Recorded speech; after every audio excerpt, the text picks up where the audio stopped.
Salve, salve, rapaziada, é sexta parada, como é que vai vocês? Seguinte, nós vamos ver a review da Isabela Boscov sobre o novo filme da Branca de Neve. Eu soube que o filme tá uma bosta, então bora ver aqui pela impressão dela. 3, 2, 1, play!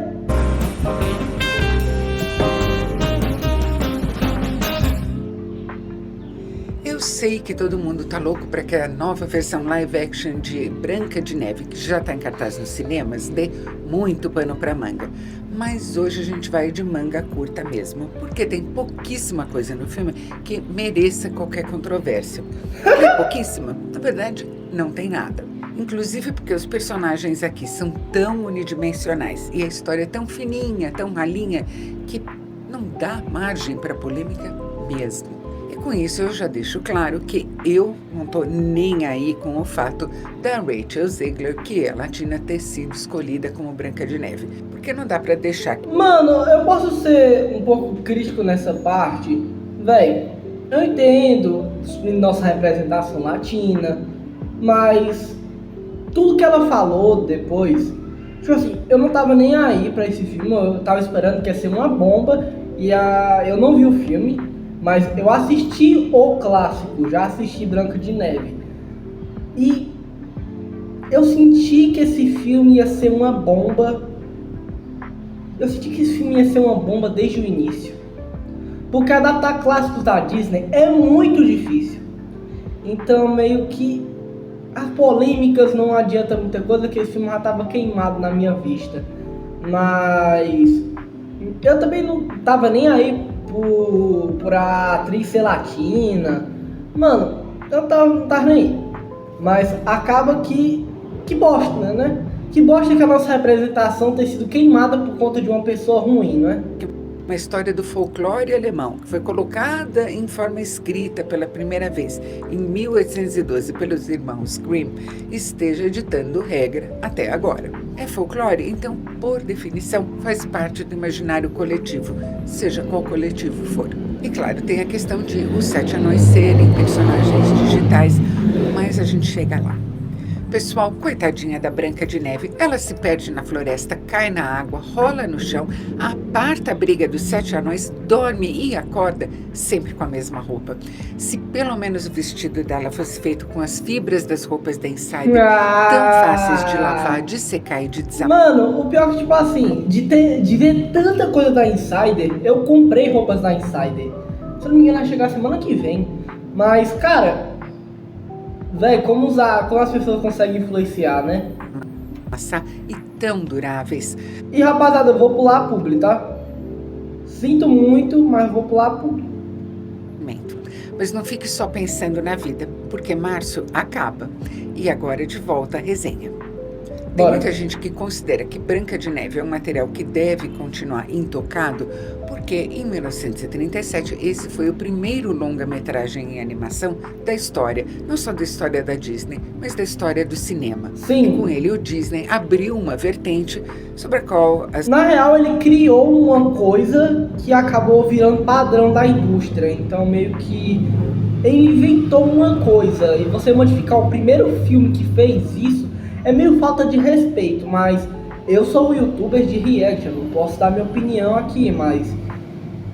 Tô zoando, claro que posso dar minha opinião, mas acaba que, sei lá, você modificar um clássico desses é muito complicado, gente. Pessoas eram bastante céticas antes dele conseguir o resultado que ele conseguiu, e lógico, virou uma potência na indústria cinematográfica americana, o longa de animação. Eu acho que essa é uma visão perfeitamente válida, entendo completamente os argumentos dela, mas não necessariamente compartilho da mesma opinião. Eu acho que as versões live action dos desenhos clássicos da Disney têm conseguido resultados irregulares, algumas melhores, outras nem tanto, algumas decididamente não dão certo. Mas primeiro, elas são um fato da vida. E segundo, retrabalhar... Mano, como Mulan, velho, o filme da Mulan, desculpa, mas...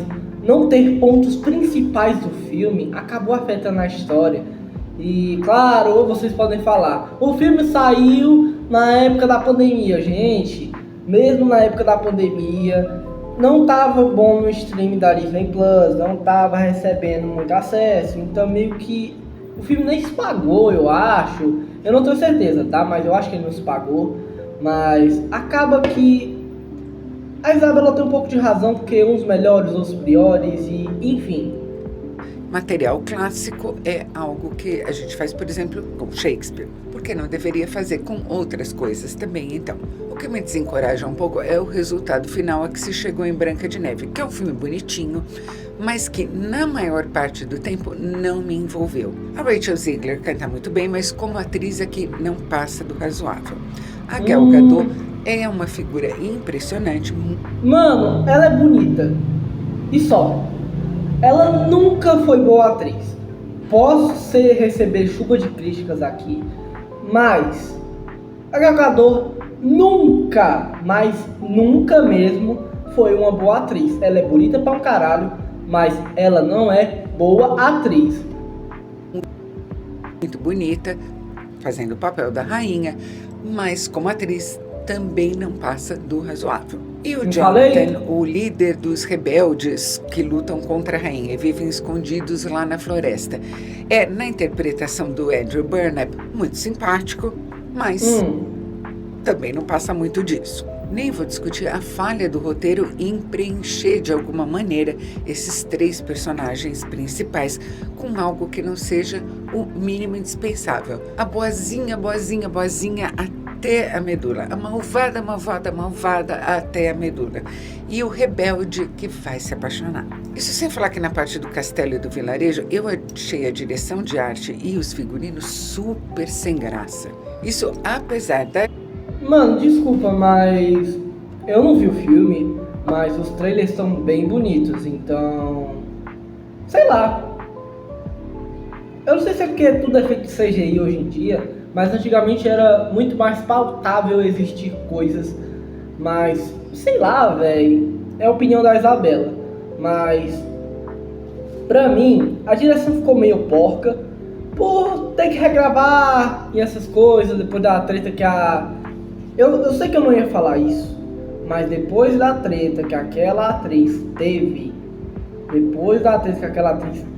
um monte de coisa da Branca de Neve clássica, com certeza tiveram que regravar o filme e refazer muita coisa para não acabar sendo pior pro público em si, tá ligado?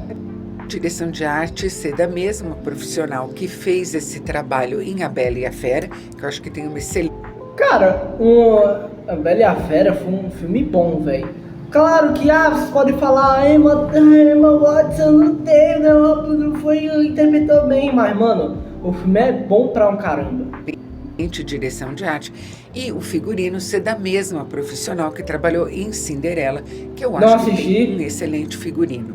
É que às vezes a gente se pega em alguma coisa. Tava ali o rei bondoso, a rainha bondosa, né? Os pais da Branca de Neve, e eu olhei para a roupa deles e falei, nossa, que cara de cortina. Eu olhei a grade ali do castelo e falei, nossa, tá na cara que foi pintado com tinta spray. E daí já viu, né? Já foi. Os figurinos da Gal Gadot impressionam no começo, mas logo começa a ficar repetitiva a coisa também. Para minha total e completa surpresa, a parte do filme que eu gostei foi a parte na Floresta Encantada com os 7 anões. No trailer eu tinha ficado super incomodada com esses personagens em computação gráfica. E fiquei me perguntando também o que os atores anões achavam dessa escolha. Não são atores que encontram o trabalho torto e direito, e eu fiquei pensando, puxa, não teria sido uma oportunidade? Fui pesquisar um pouco o que anões em geral e atores anões em particular achavam sobre o projeto de Branca de Neve e descobri que não existe o menor consenso. Porque, claro, pessoas diferentes têm opiniões diferentes e isso vale para qualquer recorte da população. E daí, vendo o filme, eu entendi o porquê dessa escolha.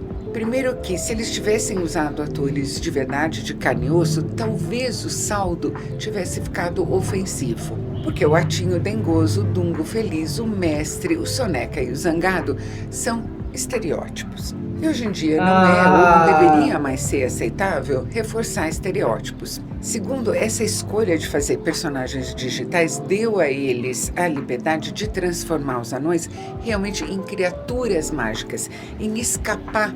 Mano, eu acho que isso foi uma escolha boa do roteiro, que até o Walt Disney devia ter escolhido, porque Mano, não faz muito sentido anões serem daquele jeito. Mas isso foi uma coisa boa do filme, pelo menos na minha opinião. Eu não assisti o filme, mas na minha opinião, virar criaturas mágicas faz bem mais sentido do que anões. Essa questão do estereótipo é por outra via também. Você está indo aqui pelo caminho de reproduzir em computação gráfica características de pessoas com nanismo. Eles são seres encantados de uma floresta encantada. E eles são todos bem simpáticos e a parte na casinha deles na floresta é bem fofa. Eu acho que esse trecho do filme está entre as melhores traduções que a Disney já foi capaz de fazer de uma animação dela para um live action. E como nesse dia acho que eu estava me pegando num monte de coisas mesmo, o Dunga é uma graça. Mas ele é a cara do Alfred E. Neuman, que era o personagem símbolo da revista Mad. Vocês nem devem saber o que é a revista Mad, mas eu não consegui tirar isso. Mano, eu sei quem é, tipo assim, o símbolo dela, mas tipo assim, o símbolo dessa revista, mas não sabia que era tão Da velha. cabeça. Mas repito, o personagem é uma gracinha. E a maneira como os anões foram animados é muito inspirada, muito legal mesmo. Essa parte do filme, inclusive, foi a única em que eu consegui vislumbrar ali a mão do diretor, o Mark Webb, que é muito mais conhecido por videoclipe. Mano, ele não foi ele que fez o espetacular Homem-Aranha, gente, se eu não tô enganado? Porque eu sou dessa vertente de quadrinhos, super-heróis, paradas assim. Eu sei que foi ele que dirigiu o espetacular Homem-Aranha 1. E aliás, um filme mó subestimado, tá? É um filme legal. Pra padrões Marvel de hoje em dia, tá muito melhor. E um outro episódio de série do que pelos longas dele, mas assinou um longa que eu acho demais, que é 500 Dias com Ela. Ah, também. Há muito tempo o Mark Webb não faz nada que dê a sensação da pessoa que ele é. Mas essa parte toda, incluindo o momento em que o Jonathan se junta à turma ali na casinha dos anões, eu achei que tinha algo que eu estava vendo alguém por trás da câmera mesmo. Daí vem aquele final clássico, bem, vence o mal, piriri, pororó. E daí, Tá. eu, por curiosidade, fui tentar lembrar como era a história toda na versão original. E o castigo da rainha na versão dos irmãos Grimm é de arrepiar os cabelos.